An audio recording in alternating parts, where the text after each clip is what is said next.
if you're curious how I did it, or you might be dealing the World Series of Poker Time in Vegas in the future, or anytime there's a tournament series, here are my, I think, six ways to maximize money as a dealer during the World Series of Poker Time. First item, most important by far, you need to be on the clock. Can't possibly make money without being on the clock. There are times you're not making a ton. There are times you're on break. There are times there's just a lot of breaks throughout the day. There are times you're dealing something that doesn't make you as much as other things. You can't make money without being on the clock. I know some people try to like balance, oh, if I go home now, I'll be totally rested, I'll be great tomorrow, I'll make more in cash tips, or I'll be able to stay later. Never really seems to work like that. You're gonna be tired pretty much the whole 6-7 weeks. So I don't know that like leaving halfway through one day or instantly one day is really gonna like pay dividends on future days. You need to be on the clock. Last year, I think there were only 4 times I could have been on the clock and wasn't. I guess 6. The 4 days I didn't go in, the first day my arm really needed a break. The last 2, things were just slowing down, and I didn't expect to get more than like 3-4 hours either of those days. The second day I took off, I don't remember what the reason was. There were also 2 days, I think one day I worked 6 hours, one day I worked 8 hours. Well, my tooth was really killing me. I ended up having to go to a dentist and get it fixed, but yeah, it's not like I didn't work. That day I worked 6 hours. They asked, does anyone want to go home? Had they not asked, I was going to stay till they sent me home. Once they asked and my tooth was killing me, I went. And then it was pretty much the same thing for 8 hours. They were about to send me home, although one floor told me if you want to stay another 3, like I can keep you on for about 3 more hours. But it was right around the same time. My tooth was killing me.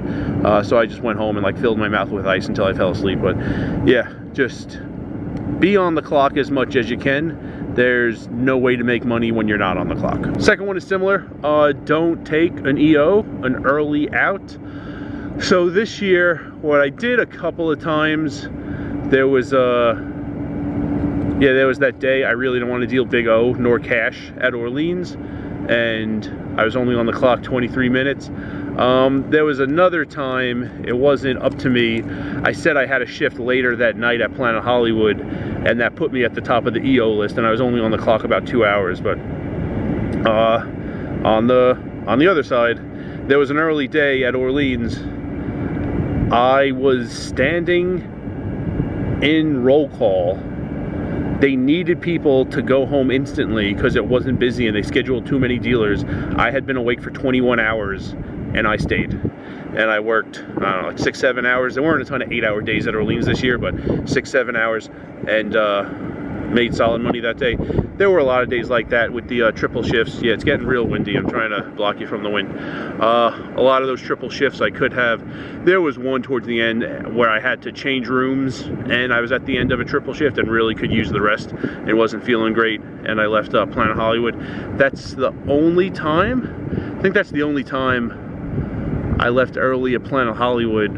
I think there was one other time, it was like debatable. We had 3 dealers and 2 tables, and you could go either way. 3 dealers, so a dealer dealing, and a dealer on break, and you're all rotating, or just 2 dealers for the 2 tables, and the floor deals a couple hands to let them switch. And I was the one, if someone was going to leave, it was going to be me, and I could really use the rest. So I decided to leave. The dealers on the floor were okay with 2 dealers and 2 tables, but it's very, very rare. I want to leave early. I say anything about leaving early. There are actually a few more times I really could have used the rest, and it didn't matter. I actually went on the EO list, and it meant nothing. I didn't get out till I was on the clock like 6, 7, 8 hours. So, yeah, don't take early outs. Very similar to the first one. Stay on the clock as much as you can. Third one is don't not show up.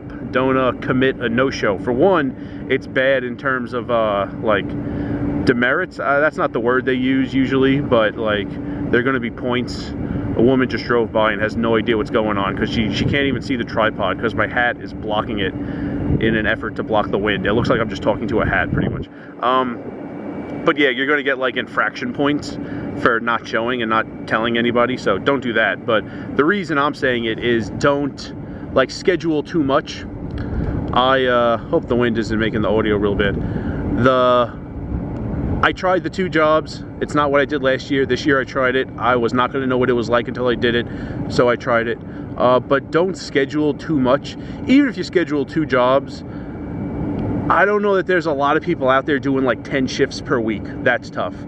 You know, 7 shifts per week, you know, 1 per day, that's fine. Probably even 8, 1 per day, no days off, and 1 double shift. Seems like a lot of people can pull that off. Scheduling 10 per week seems like a lot. I did a lot of those triples and they were brutal. I did 1 quintuple and it was brutal. Yeah.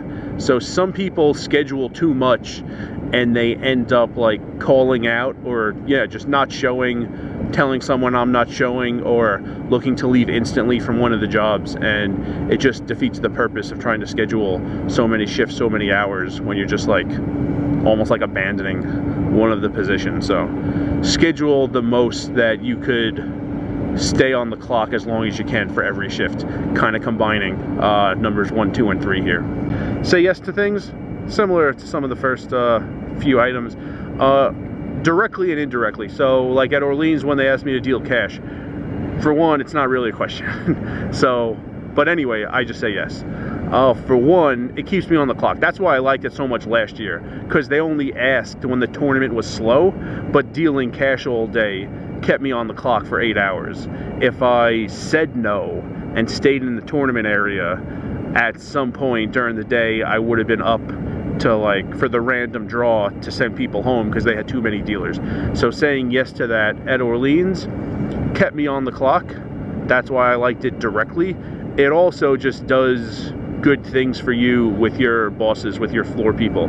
Like there are people who say no, or like look like they look like they've been asked to give up a kidney even though they say the word yes, and neither of those things like are positive things in the minds of the floor people. So I get asked, I say yeah. Not only do I stay on the clock that day, it's probably easier for me to like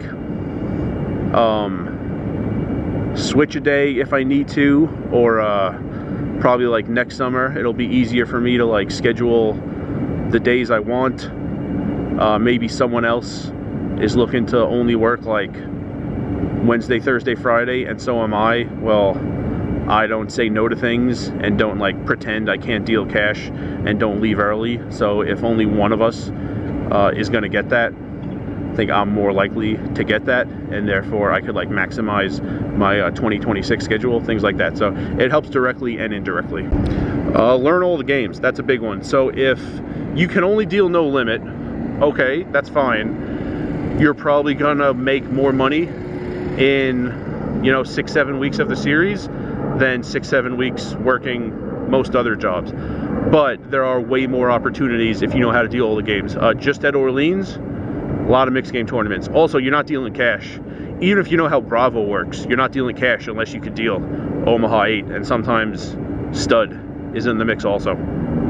So at Orleans, get you more days, more shifts, more hours, more opportunities. And just when you're thinking about other rooms, like at the series, same thing.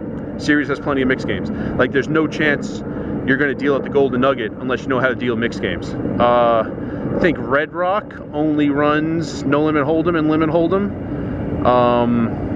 Occasionally Bally's has some type of Omaha game. Occasionally MGM. You know, if it happens it's during the series, they have a PLO game. Even in Council Bluffs, there's it's been on and off recently, but Omaha 8 would run a few days a week during the heyday when I was living out there. Also, when a circuit stop, when some kind of tournament series was in town, PLO would run on occasion during a tournament stop. So it's just easy to understand conceptually, but you're going to have more opportunities, more days, hours, shifts, more poker rooms you could possibly apply to if you know how to deal all the games. Yeah, so I guess it was only 5 things. I did say a 6th thing. I wanted to mention all the times I left early. I mentioned a bunch of them so far in this video. There was another time, Yeah, I think there was another time, you know, we had like 3 dealers for 2 tables at PH, and I had like the option to leave or stay. Although it's not that every time I've left. I'm telling you the times I've left. There were plenty of times I stayed. I know there was one time I was like thinking about it, and then Herbs and Rye showed up, so I stayed for the chance to deal his table, and I was on the clock like 3 more hours, which now that it's over, definitely appreciate getting those 3 hours on the clock and all the money I earned for those 3 hours. Yeah, just, it needs to be quite the extraordinary circumstance for me to not want to be on the clock. My tooth was killing me a couple times last year. This year, like, the lack of sleep was really adding up, and I just really needed to get to bed. I wasn't feeling great physically, or that one time I had to change rooms. But the most important one by far, you need to be on the clock. So don't look to leave early, don't look to leave instantly, don't look to sign the early out list, don't look to, like, I don't know, switch days in the hope that the day you take on is a really, really slow day and they're asking people to leave early. Don't, like, refuse to deal something so that they send you home. Like, you gotta be on the clock if you're gonna make money. And remember, rice is a spoon food.